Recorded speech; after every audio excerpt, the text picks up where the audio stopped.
अस्सलाम वालेकुम जी, welcome to my YouTube channel. आज मैं बिरयानी बना रही हूँ। फ्राइडे का दिन है और इसके लिए मैंने प्याज, टमाटर, अदरक, लहसुन सारी चीज़ों को मैंने तैयार कर लिया है।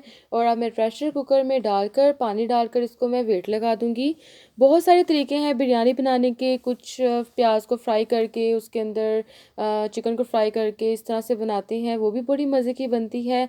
और लेकिन ये मेरी मामा का तरीका है और वो शुरू से ऐसे ही बनाती हैं, बड़ी झटपट तरीके से बनाती हैं। तो और ये भी बहुत मज़ेदार बनती है, आप ट्राई कीजिएगा। तो इसके अंदर मैं पानी डालकर इसको मैं वेट लगा दूँगी 5 से 7 मिनट के लिए। तो दूसरी तरफ जो चिकन है उसको धोने से पहले ही, वॉश करने से पहले ही इसके अंदर सिरका और नमक डालकर और हस्बे ज़रूरत नमक डालकर तो इसको पानी डालकर आधा घंटे के लिए छोड़ दें। तो इससे क्या होता है कि जो चिकन होता है वो जल्दी साफ़ भी हो जाता है, जल्दी गल भी जाता है और कोई स्मेल इसमें आती और वो जूसी भी होता है। मतलब ये कि जो रेस्टोरेंट में जो कढ़ाई बनाते हैं या चिकन की कोई भी रेसिपी बनाते हैं तो वो धोने से पहले ऐसे ही सिरके में और नमक में पानी डालकर उसको तकरीबन आधे पौने घंटे के लिए रख देते हैं। इससे जो होता है ना वो चिकन बड़ी जल्दी पक भी जाता है और जूसी भी होता है और धोने में भी आसानी होती है। तो आज जुमे का दिन है, ज़ाहिर बात है काम बहुत ज़्यादा होते हैं। मुझे ऐसे लगता है कि जैसे फ्राइडे का दिन जल्दी गुजरता ही नहीं, वो बहुत लंबा मुझे लगता है क्योंकि उस दिन बहुत काम करने वाली होती हैं, सफाई करनी होती है, बर्तन धोने होते हैं, किचन साफ़ करना होता है, खाना भी पकाना होता है और फिर ये है कि नहाना धोना भी होता है, कपड़ों को भी रेडी करना होता है। तो आज का रूटीन इस तरह की हुई हुई है कि बस 9-10 बजे उठना है और नाश्ता करते करते 11-12 बज जाते हैं और उसके बाद दोपहर के खाने की तैयारियों में लग जाते हैं। लेकिन जुम्मे वाले दिन बस ये होता है कि जल्दी जल्दी से सारे काम जल्दी हो जाए क्योंकि जुम्मे की नमाज़ भी पढ़नी होती है। तो ये होता है कि 2-2:30 बजे भाइयों ने भी जुमा पढ़ के आना होता है, तो उनके आने से पहले खाना रेडी हो। तो ये तकरीबन 1-1:30 बजे का टाइम है। साथ में मैंने बिरयानी का मसाला बनने के लिए रखा हुआ है, साथ में मैं बर्तन धो रही हूँ और किचन साफ़ सारा करना है। और क्योंकि रात को सारे अभी बर्तन धोकर हम सोए थे, लेकिन अगले दिन नाश्ते के बर्तन और वैसे बर्तन इतने ज़्यादा हो जाते हैं, समझ ही नहीं आती कि कैसे इतने बर्तन हो जाते हैं धोने वाले। और मुझे ये होता है कि हर चीज़ किचन की साफ़ सुथरी हो जाए।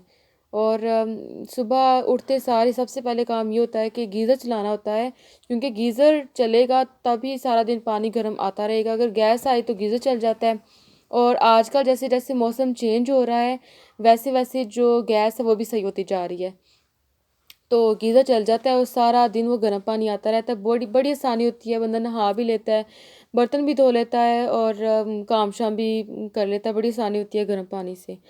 तो यहाँ पर जो है वो ऑयल के जो जग है वो मैं धो रही हूँ क्योंकि ये जो ग्रीसी होता है ना तो पकड़ने में बहुत अजीब सा लगता है, क्योंकि मुझे ये होता है कि देसी घी का डिब्बा और ऑयल का डिब्बा हर वक्त साफ़ हो। और यहाँ पर ज़्यादातर जो बर्तन है वो मेरी बहन करती है, जो छोटी बहन है। उसको अगर आप चाय बनाने का कह दो तो वो एक दफ़ा चाय बना देगी, अगर दूसरी दफ़ा कह दो तो वो नया बर्तन लेगी, हर दफ़ा वो नया बर्तन निकालती है। तो इससे काफ़ी ज़्यादा बर्तन हो जाते हैं। तो यहाँ पर जो है 5-7 मिनट के बाद मैंने वेट खोला था और यहाँ पर नमक, लाल मिर्च और हल्दी डालकर चिकन डाल दिया है। और अब मैं गरम मसाले ऐड कर रही हूँ। इसमें ज़ीरा, सूखा धनिया और दालचीनी मैंने डाल दी है और कड़ी पत्ता भी डाल दिया है। साथ मेरी मामा लगी हुई हैं क्योंकि मामा को ये है कि तुम साथ में किचन साफ़ कर लो, थोड़ा सा तुम बिरयानी को देख लो। साथ में मामा कह रही हैं कि जो चावल है मीठा ज़र्दा, हाँ आज ना वो भी बना लेते हैं। तो मैं कह रही थी कि आप मीठा ज़र्दा बना लें, थोड़ा बहुत जो बाकी काम करने वाले हैं थोड़ा बहुत वो कर लें और किचन का जो है वो मैं कर लेती हूँ। तो यहाँ पर जो बर्तन है वो मैं साथ साथ धो रही हूँ, साथ साथ जो किचन का वो साफ़ करते हैं, उसके बाद सफाई करते हैं और फिर उसके बाद जो है बाकी काम भी करने होते हैं। तो बस इस तरह से टाइम सारा दिन गुजर जाता है।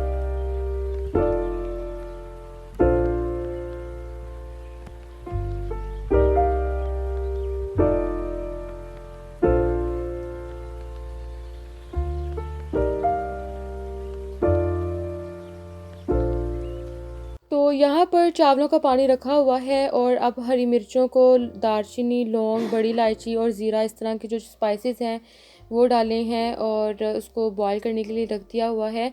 और रात के जो बर्तन थे जो शोकेस वाले रखने वाले हैं वो मैं अलहदा कर रही हूँ, और जो कैबन्स में रखने वाले हैं जैसे डेली रूटीन में यूज़ होने वाले बर्तन स्टील के, वो मैं नीचे रख रही हूँ, और जो बाकी बर्तन है वो मैं दूसरे वाले कैबिन में शिफ्ट कर रही हूँ। तो यहाँ पर अब मैं थोड़ा सा ऑयल ऐड कर रही हूँ। तो ऑयल ऐड करने से ये होता है कि जो चावल होते हैं वो बहुत नरम, मतलब जुड़ते भी नहीं आपस में और खिले खिले से भी रहते हैं। तो यहाँ पर जो कॉर्नर्स पे सारे डिब्बे हैं वो मैं सोच रही हूँ कि वो मैं ऊपर वाली स्लैब में शिफ्ट कर दूँ और सारा जो कॉर्नर्स है वो सारा खाली कर दूँ। और यहाँ पर जो डेली रूटीन में यूज़ होने वाले बर्तन है वो मैं कैबिन में रख रही हूँ, और जो शोकेस में रखने वाले बर्तन है वो मैंने अलग से कर लिए हैं, क्योंकि ये जब मिक्स हो जाए तो वो मिक्स हो जाती हैं, समझ नहीं आती कि कहाँ पे रखें। तो यहाँ पर जो कॉर्नर है वो मैंने सारा अच्छी तरह से शेल्फ़ों को साबुन से, सरफ से साफ़ कर लिया है, साबुन से मैंने साफ़ कर लिया है। और अब जो डिब्बे हैं देसी घी वाला और पंजीरी वाला डिब्बा है वो मैं ऊपर शिफ्ट कर दूँगी, और बाकी मैं यहाँ पर सिर्फ ऑयल वाला जग रहने दूँगी। और जो अमरूद 2-3 दिन से आए हुए हैं वो अभी तक खाए नहीं, वो भी मम्मा आज डांट रही थी कि इसको खा के ख़त्म करो। तो यहाँ पर जो गोश्त है और चिकन है, यहाँ पे बिरयानी का मसाला ऐड किया है, 2 चम्मच हरी मिर्चें, काली मिर्च और कड़ी पत्ता, और आधा 1 कप जो है दही ऐड किया है और इसको पकने के लिए रख दिया है। तो यहाँ पे गरम मसाले वाला जो डिब्बा है उसको भी मैं साफ़ करके सारा रख दूँगी, हर चीज़ को अपने अपनी जगह पे रख दूँगी, क्योंकि मुझे ये होता है कि जो चीज़ है ना वो हर जगह अपने अपनी जगह पे पड़ी रहे, और जो कॉर्नर्स हैं वो सारे साफ़ रहें और स्लैब्स में कोई फालतू चीज़ ना पड़ी रहो। तो यहाँ पर जो चिकन में मैं ऑयल ऐड कर रही हूँ और इसकी अब हम भुनाई करेंगे। बस 5 से 10 मिनट तक हम इसको हल्की आंच पे रख देंगे। जो चिकन है वो हमारा तैयार हो जाएगा और फिर हम उसकी तह लगाएंगे।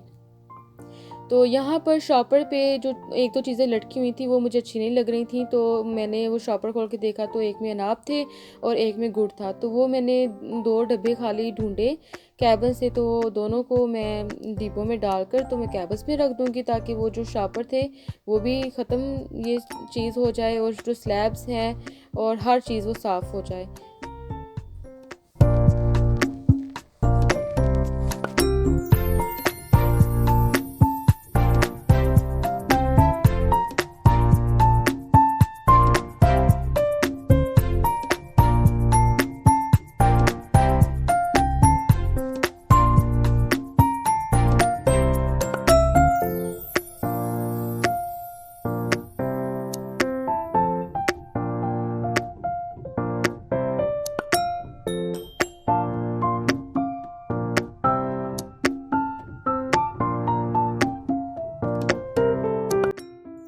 तो यहाँ पर जो बर्तन है वो सारे मेरे बड़ी मुश्किल से धुल चुके हैं। तकरीबन आधा पौना घंटा लाज़मी लगा है।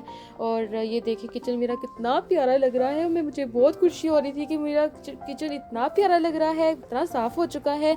और यहाँ पर जो चावल है वो मैंने धोकर पानी में डाल दिए हैं, और जब एक कनी रह जाए तो मैंने नथाड़ लिए थे। और अब मामा तह लगा रही हैं। पहले मसाला लगाना है, फिर चावल, फिर मसाला, फिर चावल, फिर मसाला, फिर चावल। तो घी डाल रही हैं ऊपर दम देते हुए, और ज़रदा रंग डाल के दम दे दिए हैं। तो यहाँ पर जो शोकेस के बर्तन हैं वो सारे मैंने इकट्ठे कर लिए हैं। अब मैं इसको सारे तरतीब से रखूँगी। I think it's the way life changes when in love, yeah. I surround my soul with the positivity. That's why I don't worry about the things that I don't see, yeah. These days I don't worry about much. I think we should have some more fun. I still dream about the days when we were young. I'll take a hit and still finish and one. तो कुछ कपड़े तय करने वाले थे वो मैंने दूसरे बेड पे रख दिए हैं। वो शाम को मेरी सिस्टर तय करके रख देगी। और यहाँ पे मैंने रूम साफ़ कर लिया है, और सारा जो रूम है वो मैंने साफ़ कर लिया है, डस्टिंग कर ली है, और सफाई वगैरह भी मैंने करके फ़ारिग हो गई हूँ। और अब मैं आपसे एक चीज़ शेयर करने वाली हूँ। इवन टोन सी नाइट क्रीम है जो कि हर स्किन के लिए बहुत बेस्ट है। और ये ख़ास तौर पर उस स्किन के लिए बहुत बेस्ट है जो फार्मूला क्रीम्स लगा लगा कर वो ख़राब हो जाती है। ये आपको ज़्यादा गोरा चिट्टा नहीं करती, लेकिन आपकी स्किन को एक ग्लो लेकर आती है और नीट कर देती है। ब्राउन स्पॉट्स हो गए आपके फेस पर, पिंपल स्पॉट्स हो गए, उसको बहुत हद तक लाइट कर देती है और एक फेयर कम्प्लेक्शन, आपका फेयर टोन में आपका कलर आ जाता है। बहुत बेस्ट क्रीम है। और इसके साथ साथ ही आपसे एक और चीज़ शेयर करने लगी हूँ, कॉन्ट्रैक्ट बैक्स जेल, जो कि छाइयों के लिए और एक्ने स्कार्स के लिए बहुत बेस्ट है। मैंने ये 2-3 मंथ पहले ली थी, जब मुझे दानों का जो एक आध निशान होता है उसको लाइट करने के लिए मैंने ली थी। बहुत अच्छा फ़र्क पड़ा था और फ्रैकल्स के लिए भी ये बहुत अच्छी काम करती है। तो जिनको फ्रैकल्स का मसला है, एक्ने स्कार्स का, और इवन ओपन पोर्स और लार्ज पोर्स जिनके हों, वो भी ये यूज़ करें। 2 घंटे लगा रहने दें, उसके बाद अपना फेस वॉश कर लें। और अब मैं आपसे लिप बाम शेयर करने लगी हूँ। जो लिप बाम है वैसलीन, अगर आपके पास ये भी नहीं तो कोई भी पेट्रोलियम जेली है आप वो भी यूज़ कर सकते हैं। लिप्स बहुत सॉफ्ट हो जाती हैं, ख़ास तौर पर सर्दियों में, क्योंकि सर्दियों में स्किन जो होती है सॉफ्ट हमारी ड्राई हो जाती है, लिप्स भी हमारे ड्राई हो जाते हैं, फट जाते हैं। तो ये लाजमी यूज़ करनी चाहिए इस तरह की चीज़ें। और एक मैंने लिप बाम ली थी, ये मैंने ऑनलाइन बाई की थी, और पता नहीं इसके अंदर क्या चीज़ ऐड करते हैं क्या नहीं, लेकिन जो लिप्स होते हैं वो आपके अगर ब्लैक हैं तो वो पिंक होना शुरू हो जाते हैं, पिंक लिप्स फॉर्म में आ जाते हैं और बहुत ज़्यादा सॉफ्ट हो जाते हैं। मैंने फिंगर से मैंने आपको दिखाया है, ये एक टिंट फॉर्म में लिप्स पिंक कर देता है। बहुत अच्छा लिप बाम है। और यहाँ पर आपसे एक टोनर शेयर कर रही हूँ। टोनर जो है वो रोज़ टोनर है, मैंने ये भी ऑनलाइन बाय किया था। और इसको अगर आप रोज़ाना अपने फेस पर लगाएं तो ये आपके ओपन पोर्स को मिनिमाइज़ कर देता है और इसके साथ आपके जो फेस है उसको ग्लो लेकर आता है। और यहाँ पे मैंने सोचा मैं आपसे मॉइस्चराइज़र भी शेयर कर लूँ। नेविया मॉइस्चराइज़र है। बर्तन धोकर या कोई भी काम करके आपके हाथ ख़ास तौर पर सर्दियों में बहुत ड्राई हो जाते हैं, तो सर्दियों में कोका बटर और गर्मियों में जो क्या नाम है इसका, एलो हाइड्रेशन, ये लोशन मैं यूज़ करती हूँ। इससे जो आपके हैंड्स हैं ना वो बड़े सॉफ्ट हो जाते हैं। यहाँ पे सारे काम करके अब मैं बिरयानी खाने लगी हूँ। और यहाँ पर जो मेरी मामा ने ज़र्दा बनाया है वो मैं आपसे शेयर कर रही हूँ। इसकी रेसिपी मैं कोई व्लॉग में शेयर करूँगी आपसे। और ये बहुत ज़्यादा मज़ेदार बना था। ख़ास तौर पर इसके ऊपर गिरी और खोपरा का पाउडर डालो तो ये चावल बहुत मज़ेदार बनते हैं। और अब हम खाना खाएंगे। सफाइयाँ हो गई, किचन साफ़ हो गया, खाना पक गया, अब हम रेस्ट करेंगे।